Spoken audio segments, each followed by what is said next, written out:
Assalamualaikum warahmatullahi wabarakatuh. Okay, today we will discuss about story of Prophet Ibrahim and Ismail.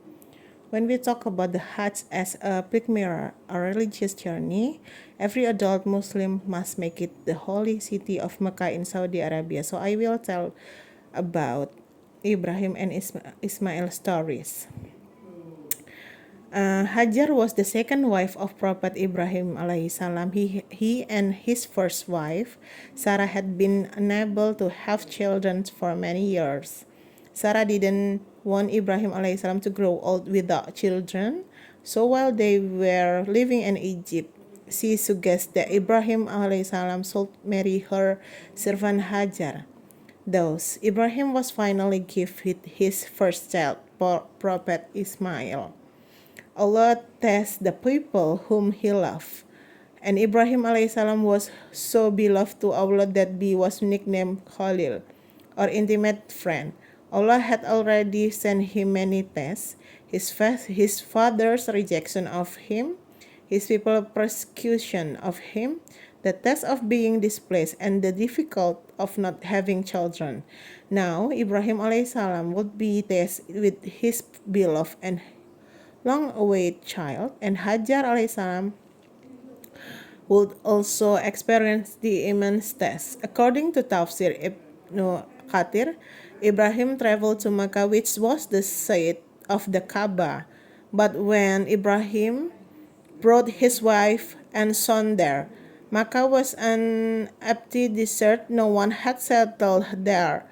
Nor was there any water. He made them sit over there and placed near them a leather bag containing some dates and a small water skin containing some water, and he set out homeward. Ismail's mother followed him, saying, "O Ibrahim, where are you going, leaving us in this valley where there is no person whose company we may enjoy, nor is there anything to enjoy?" She repeated that to him many times, but he didn't look back at her. Then she asked him, "Has Allah ordered you to do?" He said yes. Without any doubt that he would take care of them, she turned and walked back to her spot next to the Kaaba, to a pouch of dates and a few drinks of water, and sat down beside her baby, completely certain that Allah would never abandon her. So what happened after Ibrahim left Hajar? Ismail's mother went on sucking Ismail, then drinking from the water. When the water is in the water skin had all been used up, she became thirsty, and her child also became thirsty.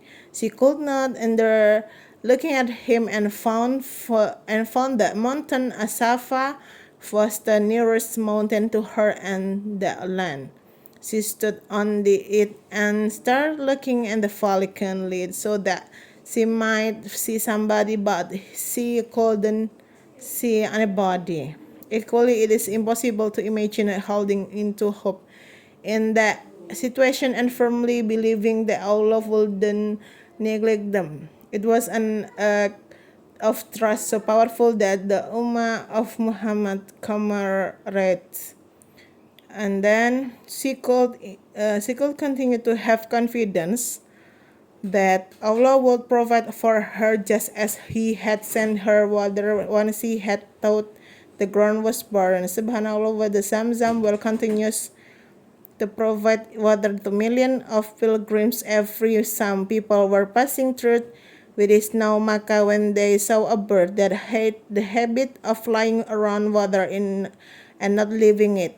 So they realized that there must be water nearby, even though they had never seen water during their previous journey to this part of desert. They sent some scouts to search for it, and when the scouts found the Zamzam well, they brought the rest of the group to it. The Prophet ﷺ said Ismail's mother was sitting near the water.